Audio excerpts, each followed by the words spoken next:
Sobat Maestro, sesaat lagi kita akan bersama-sama mengikuti ibadah raya bersama Gereja Bethany Fresh Anointing. Selamat mendengarkan.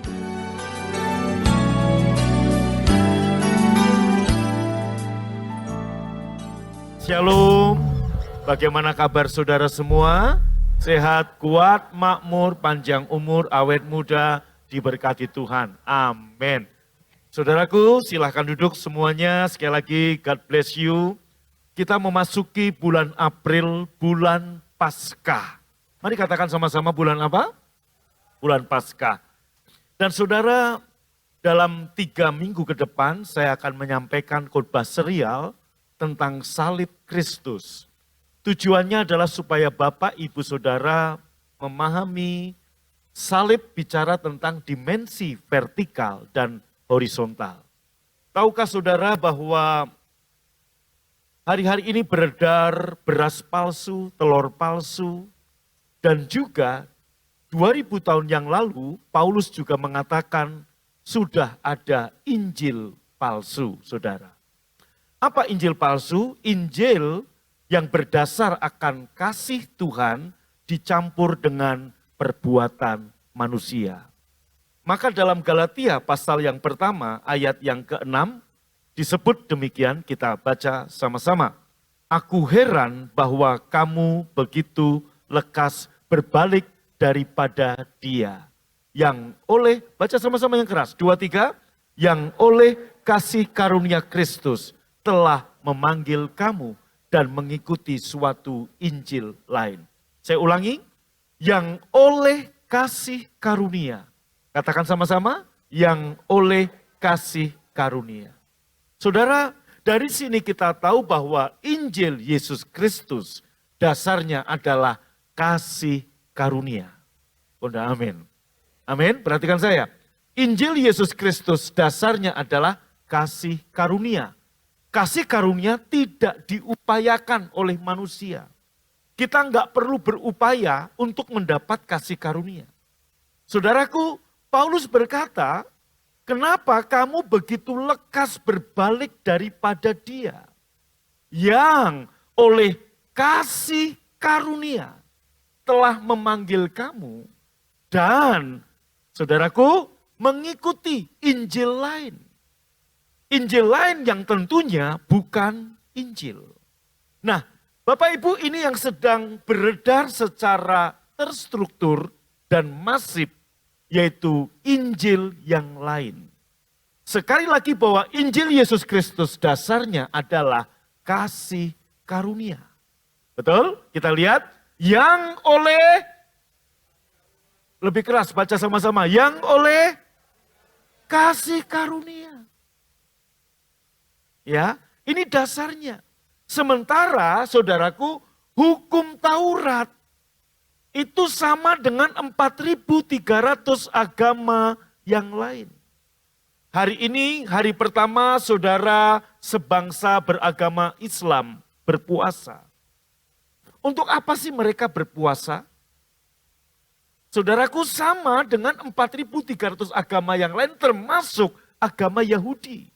Yaitu apa? Saudaraku, kulitnya beda tapi kalau dibuka sama.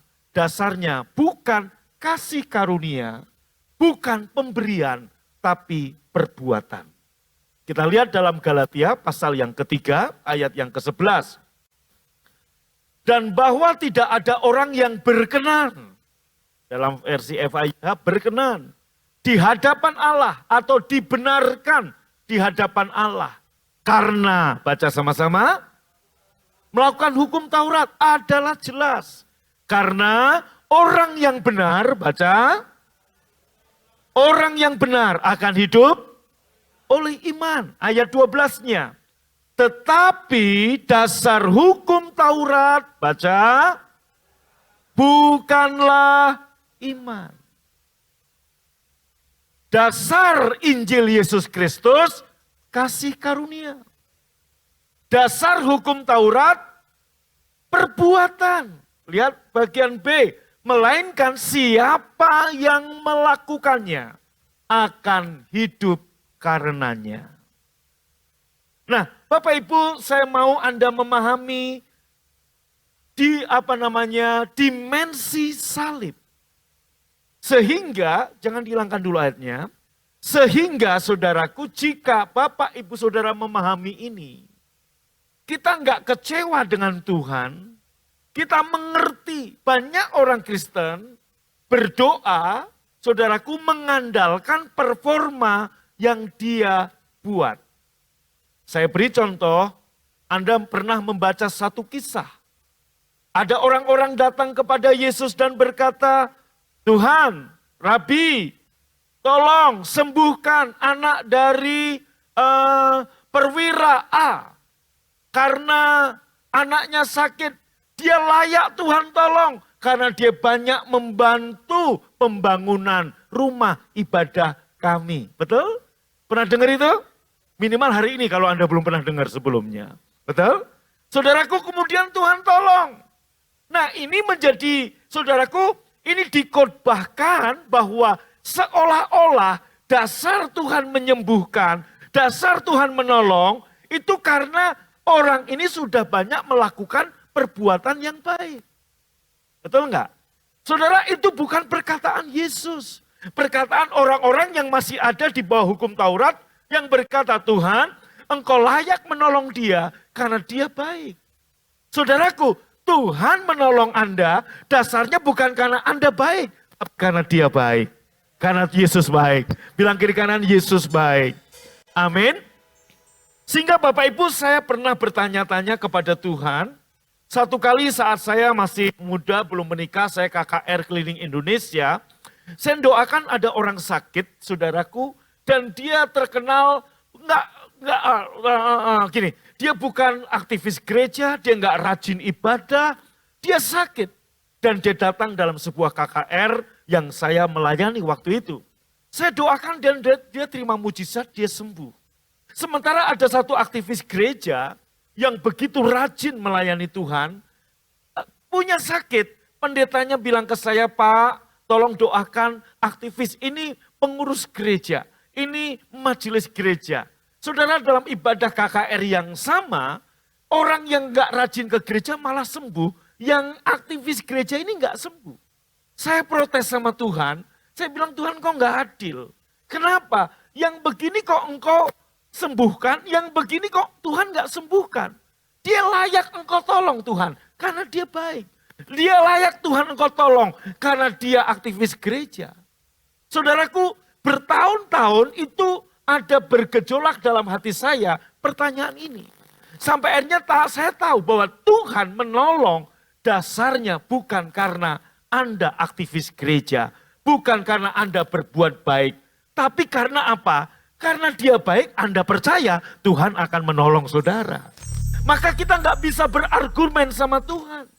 Maka Bapak Ibu Anda lihat, Yesaya berkata, mari kita berperkara kepada Tuhan, supaya engkau nyata benar. Sehingga banyak orang berperkara kepada Tuhan dengan mengatakan, Tuhan, aku sudah melakukan A, B, C, D, E, dan F. Oleh karena itu, engkau layak memberkati aku, engkau layak menolong aku, engkau layak memulihkan aku. Hal yang sama, ada seorang muda yang kaya datang kepada Yesus. Dia dengan argumen, dia sudah melakukan seluruh hukum Taurat. Dan kemudian dia berkata, aku sudah melakukan itu semua. Yesus bilang, tapi tetap kamu nggak masuk surga. Saudaraku, dasar hukum Taurat, yaitu siapa yang melakukannya. Tapi dasar Injil Yesus Kristus, siapa yang percaya. Apakah Anda percaya Yesus baik untuk kita? Yesus mau menolong kita. Yesus mau menyelamatkan kita. Bukan karena kita baik, tapi karena dia baik. Beri tepuk tangan buat Tuhan Yesus yang baik. Amin. Maka Galatia 5:4 saya nyambung saudara. Kamu lepas dari Kristus jika kamu mengharapkan kebenaran dari hukum Taurat. Dasar hukum Taurat adalah siapa yang berbuat, dia akan dibenarkan. Tapi dasar Injil Yesus Kristus, siapa yang percaya, dia akan menerimanya. Maka 4.300 agama di seluruh dunia, kulitnya sama, Anda buka, maka isinya sama. Kulitnya boleh beda, isinya sama, yaitu mengandalkan perbuatan, saudara. Kita dibenarkan bukan karena perbuatan kita. Kita berkenan bukan karena melakukan ABCDE. Kita dibenarkan karena darah yang ditumpahkan oleh Yesus Kristus. Sadarkah Anda akan ini? Kalau kita mengerti ini, saya percaya pendirian kita menjadi percaya Yesus, kita menjadi Kristen, KTP kita Kristen, bukan karena keturunan, tapi karena kita tahu tidak ada nama lain yang olehnya kita beroleh selamat. Katakan amin. Maka saudaraku, siapa kalau udah punya pendirian begini, udah mengerti pemahaman gini, saya yakin jodoh, harta, pangkat, tidak akan kau tukarkan Yesus untuk itu semua. Karena kita tahu tidak ada nama lain yang olehnya kita selamat. Tepuk tangan paling meriah bagi Allah kita. Katakan amin. Nah, tetapi saudaraku hari ini, seperti Paulus katakan, kenapa kamu lekas berbalik kepada Injil yang lain? Berarti Injil apa? Palsu. Ada minyak goreng palsu, ada telur palsu. Hari ini juga ada Injil palsu. Yaitu apa? Injil yang berdasar kasih karunia. Semata-mata kemurahan Tuhan. Saudaraku, ditambahkan perbuatan. Nangkap saudara? Halo, shalom. Kurang mantap shalomnya. Ini Injil yang lain. Ini Injil yang palsu. Maka firman Tuhan berkata, kamu lepas dari Kristus. Jika kamu mengharapkan kebenaran oleh hukum Taurat, oleh perbuatan yang dasar siapa yang melakukannya. Maka kembali ke tadi Bapak Ibu, kenapa orang yang gak rajin ke gereja tadi, KKR sakit parah kok langsung sembuh. Sementara aktivis gereja, saudaraku kok gak sembuh? Karena yang dibawa oleh aktivis gereja ini argumennya, Tuhan, engkau layak menolong aku karena aku aktivis gereja. Tahukah Anda layak diberkati Tuhan? Anda layak menerima kemurahan Tuhan? Karena apa? Karena Anda punya hak yang sudah dibayar dengan darah. Bukan yang lain. Amin. Kurang mantap aminnya. Bukan karena Anda aktif. Bukan karena Anda baik, tapi karena ada harga yang sudah dibayar dengan darah. Maka Bapak Ibu, saya mau Anda lihat salib yang di depan. Itu vertikal lebih panjang dari yang horizontal. Ada yang bertanya, Pak, kenapa nggak sama panjang? Kalau yang sama panjang, palang merah Indonesia. Kalau vertikal dan horizontal sama panjang, itu tanda atau lambang pertambahan di matematika. Kenapa lebih panjang yang vertikal dan horizontal? Artinya begini saudaraku, saya mau Bapak Ibu memahami, saudaraku, dimensi yang vertikal. Sehingga kita bisa dimensi yang horizontal. Banyak orang hanya memahami horizontal. Saudaraku, agama-agama lain hanya horizontal. Saudaraku, tanpa pewahyuan vertikal, maka pemahaman horizontal menjadi sia-sia. Sama seperti agama-agama lain. Maka Bapak Ibu, saya mau Anda memahami dimensi yang vertikal. Sehingga kita berdiri di sini, kita berdiri di hadapan Bapa, dan kita bisa berkata, Bapa, engkau layak memberkati aku. Karena apa? Aku punya hak yang dibayar dengan darah. Bukan dengan perbuatanku. Waktu Anda begitu, Bapak akan lihat, betul anakku, doamu akan efektif, doamu akan manjur. Engkau bisa berkata, hari ini yang membutuhkan pertolongan Tuhan. Anda yang sakit, membutuhkan kesembuhan. Anda yang layak, Anda yang membutuhkan mujizat. Anda bisa berdiri di hadapan Bapa. Dan Anda berkata, Bapa, engkau layak memberkati aku. Engkau layak menolong aku. Engkau layak menyembuhkan aku. Karena aku punya hak yang dibayar dengan darah Yesus. Yang mengerti boleh tepuk tangan paling meriah. Amin. Saudaraku, saya menerima kasih karunia demi kasih karunia. Setelah saya memahami, saya punya hak yang dibayar. Bukan dengan kesungguhan keaktifan saya, tapi dibayar dengan darah. Halo? Yuk kita belajar sekarang. Dalam Lukas pasal yang kelima, ini saya kasih contoh. Satu kali Yesus berada dalam sebuah kota, di situ ada seorang yang penuh kusta. Ketika ia melihat Yesus, tersungkurlah ia dan memohon, Tuhan, jika Tuhan mau, Tuhan dapat mentahirkan aku. Saudaraku, orang ini seperti kita. Tuhan, jika Tuhan mau, Tuhan dapat mentahirkan aku. Orang ini saudaraku percaya, Yesus sanggup menolong dia. Sama seperti Bapak Ibu Saudara, Anda percaya Yesus sanggup menolong Anda? Siapa yang percaya Yesus sanggup menyembuhkan saudara? Siapa yang percaya Yesus sanggup memberkati saudara? Siapa yang percaya Yesus sanggup memulihkan keuangan saudara? Siapa yang percaya Yesus sanggup membuka rahim saudara? Siapa yang percaya Yesus sanggup memberikan pekerjaan buat saudara? Siapa yang percaya Yesus sanggup memberkati berlimpah-limpah buat saudara? Kita semua percaya. Tapi kita ragu seperti orang kusta ini. Apakah Yesus mau? Kadangkala kita berkata, kayaknya Tuhan nggak mau karena saya nggak layak. Tuhan nggak mau karena saya mungkin belum begini, belum begitu. Saudaraku, saya mau kasih tahu. Yesus ayat berikutnya menjawab, aku mau.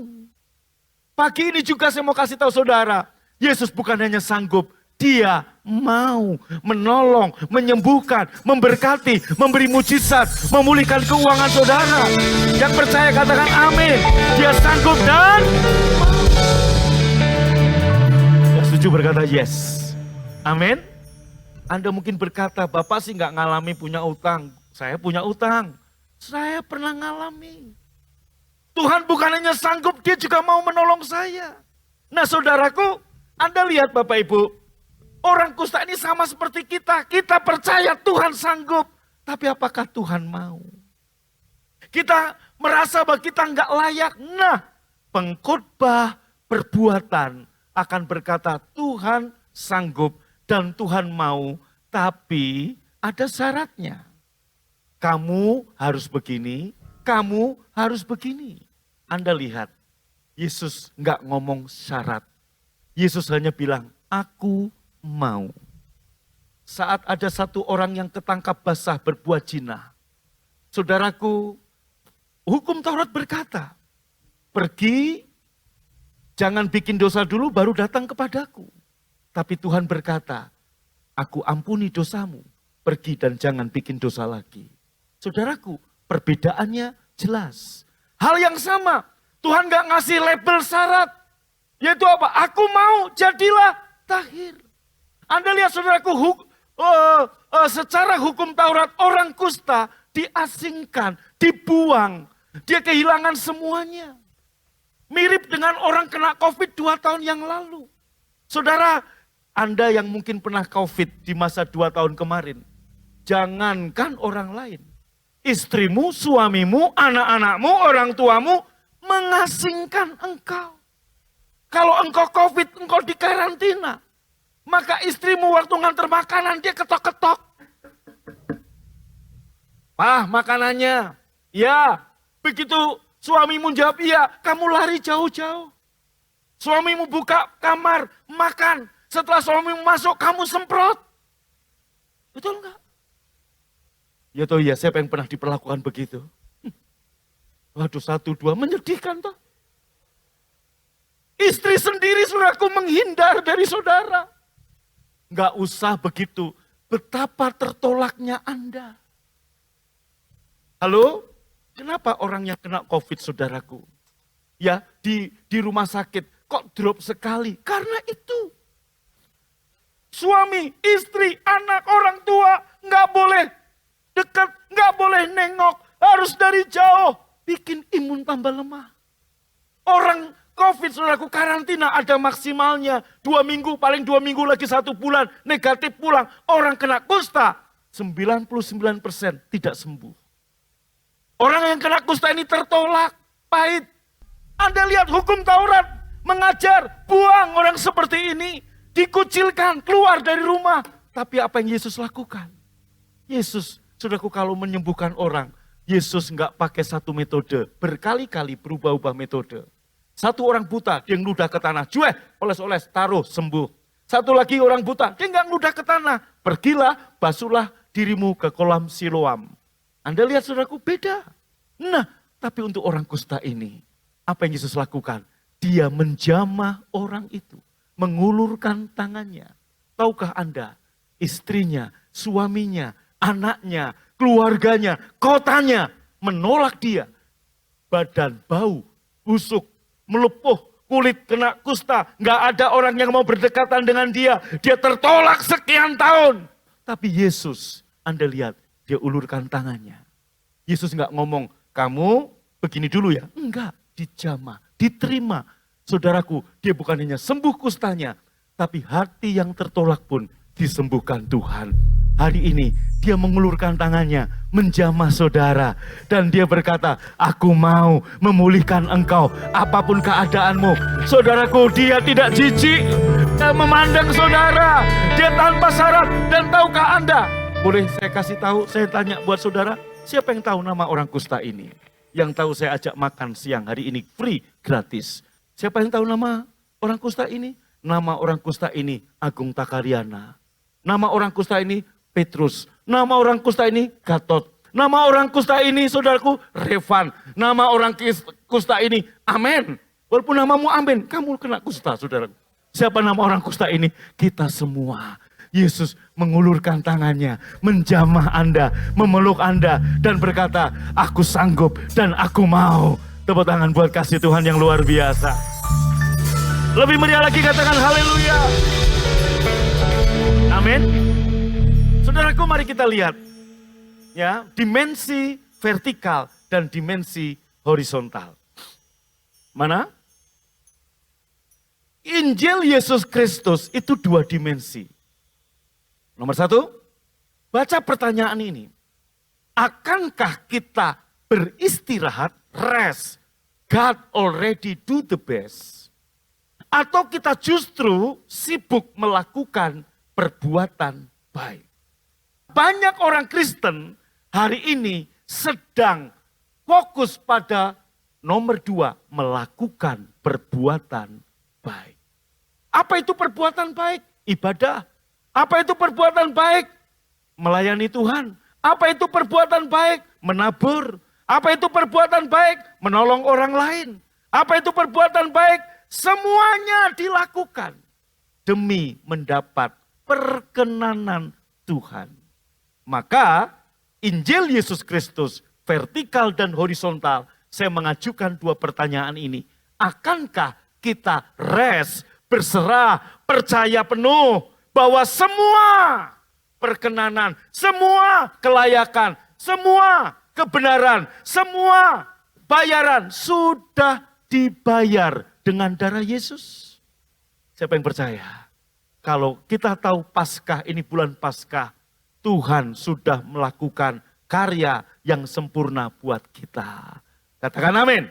Yang kedua, baca sama-sama.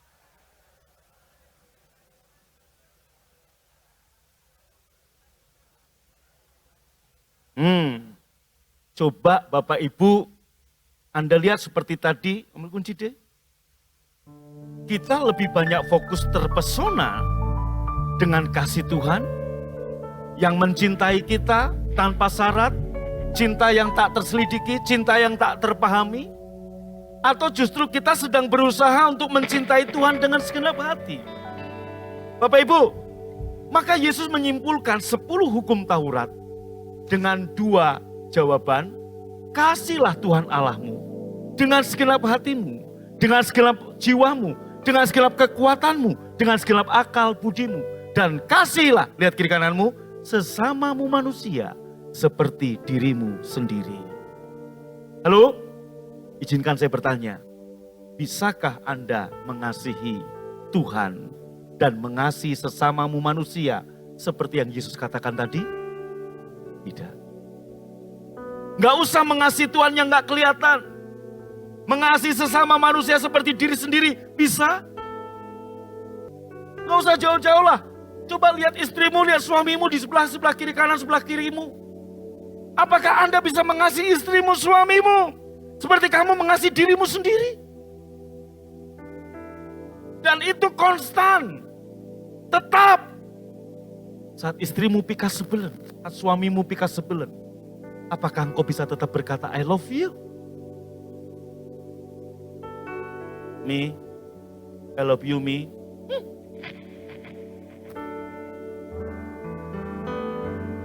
Me, papi, maaf me, I love you.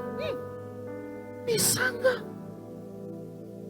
Yesus, Anda cembetut, Anda manyun, Anda nggak rajin ibadah, Anda baca Alkitab, Anda makan firman Tuhan, Anda nggak baca Alkitab, Anda melayani Tuhan, Anda jadi singer, Anda nggak jadi singer, dia tetap konstan mengasihi kita. Itu vertikal, nggak berubah. Enggak, amin. Maka lagu dangdut berkata, ada uang abang disayang, enggak ada uang abang ditendang. Kasih Yesus, you ngasih perpuluhan, bukan bikin Tuhan tambah sayang. You melayani Tuhan jadi singer, dalam ibadah minggu 7 kali pelayanan, padahal cuma 5 kali ibadah di BFA. Anda 7 kali bikin session sendiri, bukan Tuhan tambah sayang. Kamu ibadah hari ini, bukan Tuhan tambah sayang. Dia udah sayang. Kamu yang tambah sayang sama dia. Inilah horizontal. Kamu kasih persembahan, kamu kasih perpuluhan. Itu menunjukkan kamu memahami kasih yang vertikal. Dan kamu menyenangkan Tuhan secara horizontal. Udah ada yang amin. Boleh tepuk tangan buat Tuhan. Kalau Anda amin, Anda semangat. Dalam waktu singkat saya akan selesaikan. Kalau enggak, saya akan lama-lama, saudaraku. Halo. Amin. Pertanyaan ketiga. Apakah kita mutiara yang sangat berharga? Atau dia mutiara yang sangat berharga? Kita sering menekankan dia berharga. Tapi kita enggak memahami kenapa dia berharga.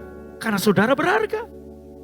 Kenapa Anda mutiara yang berharga? Malaikat jatuh dalam dosa, dibuang, diusir. Orang kusta yang namanya Agung Takaryana, orang kusta yang namanya Gatot, orang kusta yang namanya Amen, orang kusta yang namanya Revan, berdosa, Tuhan cari, dia ulurkan tangannya, dia menjamah kamu. Karena apa? Karena kamu berharga. Dan sekarang kamu kenapa begitu berharga? Sebab yang berharga dari Allah ditaruh di dalam dirimu.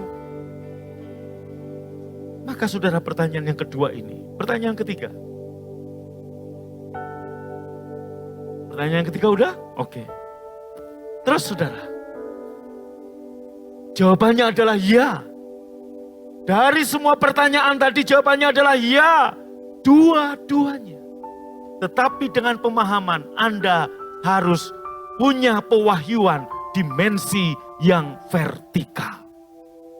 Sehingga kita nggak berdiri dengan sombongnya kita berkata, Tuhan, Engkau layak menolong aku. Anda layak diberkati, Anda layak sembuh, Anda layak terima mujizat, Anda layak terima kemurahan Tuhan dan kemurahan manusia, karena Anda punya hak yang dibayar dengan darah. Tolong pahami ini. Itu tepuk tangan buat burung merpati. Kalau buat Tuhan lebih semangat. Kalau Anda memahami dimensi vertikal, saudaraku, kita akan menyenangkan Tuhan secara horizontal dengan melakukan pekerjaan baik, pelayanan, menabur, bukan karena apa-apa, tapi karena kita tahu kita banyak dosa, kita banyak diampuni, yang banyak dikasihi, banyak berbuat kasih. Yang banyak diampuni, banyak berbuat kasih. Nangkap saudara? Siapa yang tahu dosanya banyak? Dosanya banyak? Yang setengah tiang itu setengah banyak, setengah enggak. Yang enggak angkat tangan mungkin enggak berdosa. Siapa yang dosanya banyak? Sadar Anda dosa banyak? Dan Anda tahu Tuhan sudah mengampuni dosamu? Orang yang utangnya banyak-banyak dilunasi, tentunya banyak berbuat kasih. Hal yang sama. Kenapa perempuan Maria Magdalena meminyaki kaki Yesus dengan minyak yang mahal? Membasahi kaki Yesus dengan air matanya. Menyeka dengan rambutnya. Karena dia tahu Yesus banyak mengampuni dia. Dia banyak berbuat dosa. Tapi Simon orang Farisi, kenapa dia nggak menyambut Yesus? Karena dia merasa dosanya sedikit. Jadi kalau kita memuji menyembah Tuhan dengan dasar ini, nggak perlu worship leader. Mari Bapak Ibu kita angkat tangan. Kita tahu, kita angkat tangan. Karena Tuhan sudah turun tangan menolong kita. Kita tahu, nggak perlu disuruh berdiri, duduk. Nggak perlu, Pak, Bu, kita melayani Tuhan. Kita tahu. Kita udah banyak ditolong. Kita akan banyak berbuat kasih. Katakan amin. Tepuk tangan buat Tuhan. Pasti tepuk tangannya beda kalau mengerti hal ini. Haleluya. Nah, ini dimensi vertikal dan horizontal, Efesus 2 ayat 8, 9, 10. Karena kasih karunia kamu diselamatkan oleh iman. Bahkan versi FIA, iman pun. Dengar baik-baik. Itu pemberian Tuhan. Kita bisa percaya Yesus Tuhan, itu kasih karunia. Kenapa? Nggak masuk akal Allah jadi manusia. Nggak masuk akal segampang itu masuk surga. Halo? Kan mestinya kita udah terbiasa dengan harus berbuat A, B, C, D, E, F, G. Kalau hurufnya di atas Z sampai di atas Z. Tapi Tuhan ngomong karena kasih karunia. Karena kasih karunia yang tak terpahami, tak terselami, tak terselidiki. Kita selamat. Kalau untuk selamat aja karena kasih karunia, dengarkan baik-baik. Sehat, kuat, makmur, panjang umur, awet muda. Semua itu kasih karunia. Nangkep saudara? Dan dasar kasih karunia adalah apa? Percaya. Dasar hukum Taurat berbuat. Kenapa orang kok nggak bisa percaya dengan kasih karunia Yesus? Karena manusia lebih cenderung pengen dihargai. Kalau itu karena perbuatan saya, kita dihargai. Kenapa kamu masuk surga? Karena saya baik sih? Karena saya amal sih? Jadi pengen dihargai. Tapi kalau kasih karunia, namanya juga kasih karunia. Oh, apanya dihargai? Kalau karena perbuatan baik, karena kita rajin ibadah, karena kita begini, kita selamat, you masuk surga, you ketemu Yesus, you akan sombong. Yesus, password wifi berapa? Anda kan begitu nanti. Betul? Tapi kalau kasih karunia ketemu Yesus, kita hanya tersungkur. Seperti orang kusta tadi. Tuhan, maukah engkau mentahirkan aku? Hanya ucapan terima kasih. Maka waktu kita melayani hamba, Tuhan gak perlu ngomong terima kasih, kita yang berterima kasih. Kenapa kita diberi kesempatan, kita dilayakkan untuk melayani Dia? Tahukah Anda? Oke, terus saudaraku, ayat 9. Itu bukan hasil pekerjaanmu, baca sama-sama. Ini dimensi vertikal. Nah, dimensi horizontalnya apa? Kita lihat ayat 10. Karena kita ini diciptakan untuk melakukan perbuatan baik. Ini yang pertanyaan nomor 2. Pertanyaan pertama apa? Akankah kita berserah, rest, ataukah kita melakukan perbuatan baik? Dua-duanya.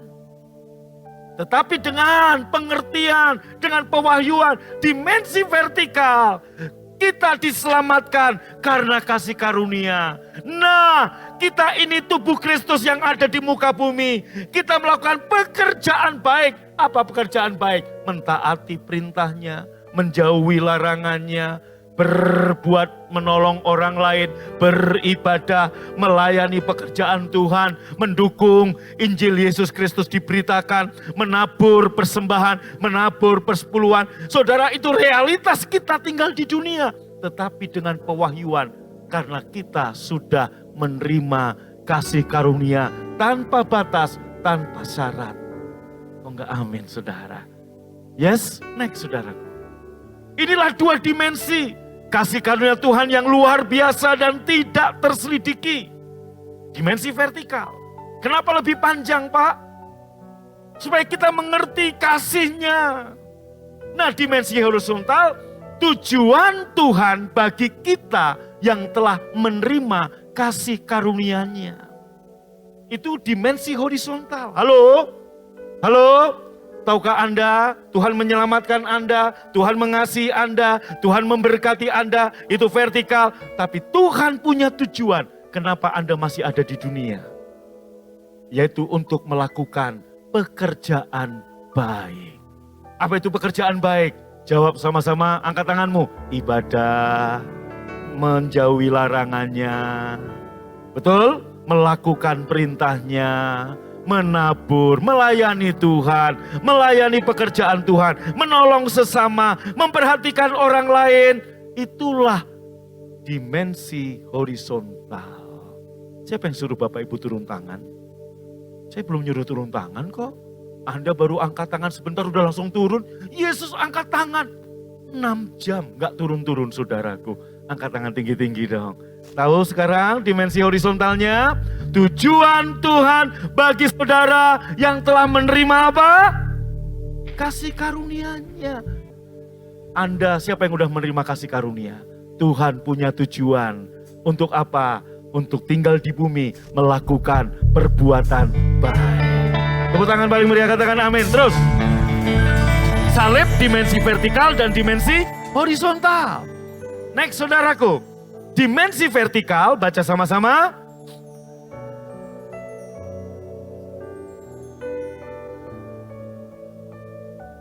Menggambarkan kasih-Nya yang tak batas, tak ada syarat. Dan kita rest, kita percaya, kita berserah dalam pekerjaannya yang telah selesai mewakili kita. Maka doa kita beda. Kita enggak berkata begini lagi, Tuhan, ya maka Bapak Ibu, firman Tuhan berkata, mengucap syukurlah dalam segala hal. Kita bukan bersyukur karena sakit, kita bukan bersyukur karena pandemi, kita bukan bersyukur karena bangkrut, kita bukan bersyukur karena musibah. Tapi saat musibah, katakan saat Anda sakit, katakan ini 2 tahun krisis, kita bersyukur. Kenapa? Dia tidak tinggalkan saya. Kita bersyukur karena dia sudah membayar harga untuk kesembuhan saya. Kita bersyukur karena dia sudah membayar harga untuk saya diberkati. Itu pengucapan syukurnya. Nangkap saudara. Maka firman Tuhan berkata, mengucap syukurlah dalam segala keadaan. Kenapa? Karena Tuhan sudah mengasihi saya. Amin. Bukan mengucap syukur, terima kasih Tuhan, saya kecelakaan, untung belum lumpuh. Bukan itu. Jadi ngucap syukurnya bukan musibahmu. Ngucap syukurnya apa? Tuhan, 2 tahun ini krisis. Tapi aku bersyukur Engkau tidak tinggalkan aku. Udah amin. Katakan amin. Amin gak amin harus amin. Amin. Oke. Saudaraku terus, dimensi horizontal. Ini merupakan realitas kita. Kita adalah tubuhnya di bumi. Kita diciptakan untuk apa? Ingat baik-baik, kenapa Anda masih dibiarkan hidup di muka bumi? Kenapa kita masih hidup di muka bumi? Realitas kita untuk melakukan pekerjaan baik. Efesus 2 ayat 10 tadi. Yang sudah Allah persiapkan sebelumnya untuk kita yang sudah menerima kelimpahan kasih karunia. Apa pekerjaan baik kita? Melayani Dia, menyenangkan Dia, menjauhi larangannya, melakukan perintahnya, mengasihi Dia. Setelah apa? Kita menerima kasih-Nya. Apakah itu harus disuruh-suruh, saudaraku? Tidak. Siapa yang punya anjing di rumah? 1, 2, 3, 4. Siapa yang hobinya anjing? Hobi loh, hobi, bukan suka. Kalau suka mungkin halak kita adalah 1, 2 ya. Siapa yang hobinya anjing? Anda lihat. Waktu Anda mengasihi itu anjing, Anda kasih makan. Saudaraku, anjing gak pernah milih tuannya siapa. Dia gak, saudaraku, kalau tuannya kaya dia setia, tuannya miskin dia gak setia. Enggak, dia akan setia dengan tuannya. Pada waktu Anda mengasihi itu anjing, Anda mengasihi itu anjing, maka anjing gak perlu Anda suruh-suruh. Dia akan mengasihi Anda. Tanda dia mengasihi Anda, kalau Anda pulang, dia akan megol-megol buntutnya diputer-puter, saudara. Dia akan menciumi kaki saudara. Dia akan jilat-jilat kaki saudara. Bahkan mungkin saudaraku celana saudara, rok saudara, selimut saudara digigit-gigit, ditarik-tarik. Itu tanda dia cinta. Tanda dia sayang. Kalau Anda datang anjing lari, tanda dia takut sama Anda. You know? Halo? Udah amin. Amin. Katakan amin. Nah, saudaraku, kenapa perempuan Maria Magdalena saudaraku datang meminyaki kaki Yesus? Mencium, sebelum diminyaki dicium. Waktu dia datang, Yesus nggak menolak dia. Dia berdiri di belakang, kemudian menghampiri Yesus tersungkur. Dia basahi kaki Yesus dengan air matanya. Dia lihat respon Yesus. Yesus nggak menolak. Yesus nggak bilang, najis. Kenapa orang kusta tadi, orang lain bilang, najis. Yesus mengulurkan tangannya. Dan siapa nama orang kusta itu? Anda, dan saya. Halo. Dimensi horizontal. Realitas kita di muka bumi untuk melakukan pekerjaan baik. Kalau Anda menerima kelimpahan kasih karunia, Anda memahami, maka dimensi horizontal kita akan menyenangkan Dia dengan horizontal. Amin. Kita ibadah ini karena kita sudah menerima yang vertikal. Kita melayani Dia dengan horizontal. Next, saudara. Baca sama-sama.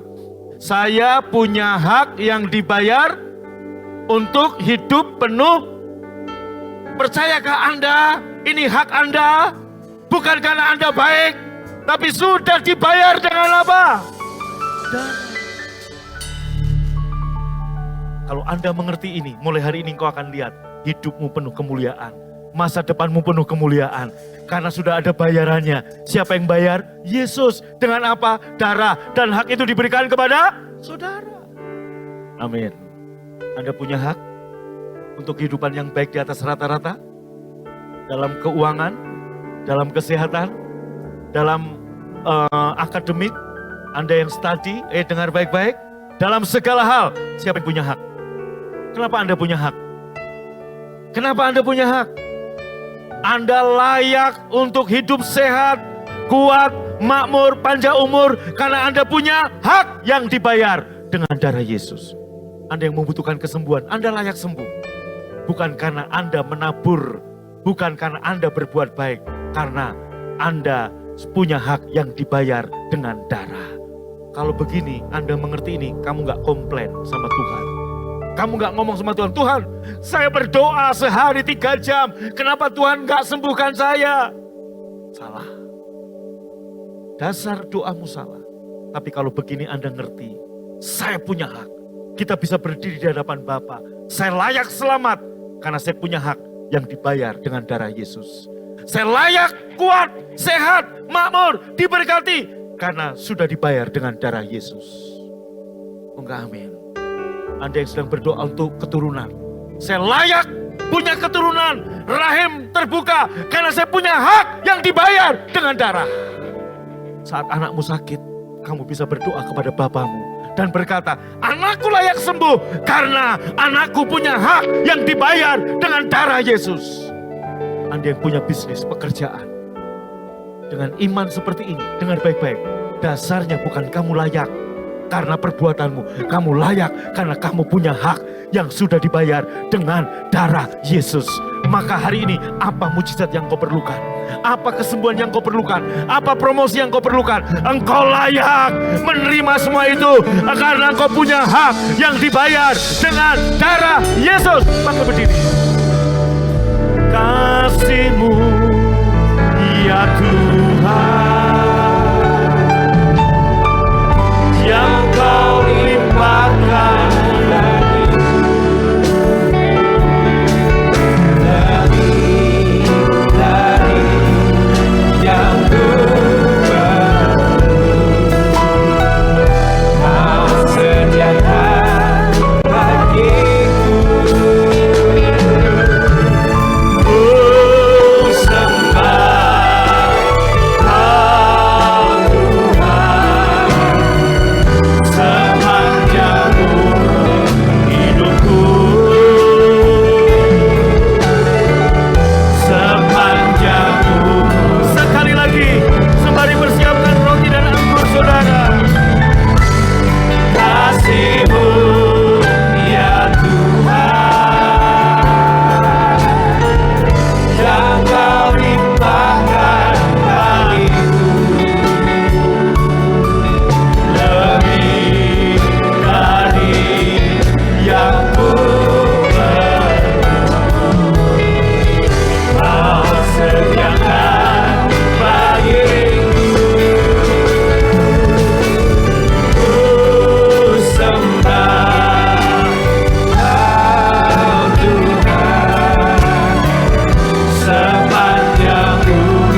pembayaran untuk Anda dan saya punya hak.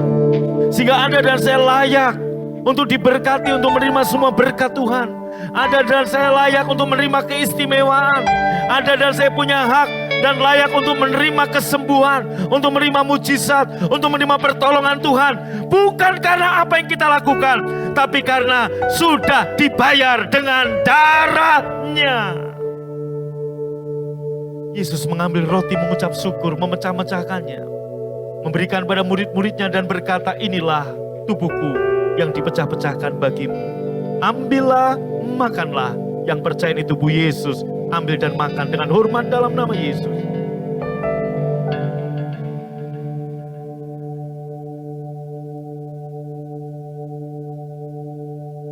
Angkat cawan saudara. Tahukah Anda ini bayaran untuk membayar sehingga Anda punya hak? Halo, lihat saya baik-baik. Saudaraku yang sakit, dengar.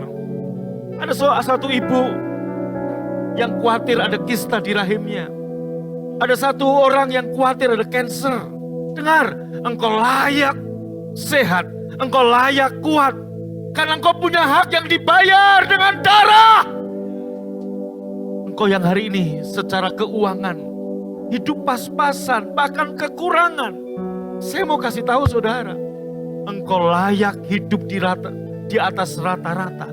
Karena engkau punya hak yang dibayar dengan darah Yesus. Mari dengan pengertian ini engkau tahu. Yang percaya, Yesus mengambil cawan dan berkata, inilah cawan perjanjian baru yang dibayar dengan darahku. Meterainya adalah darah Yesus. Yang percaya, minum dengan hormat.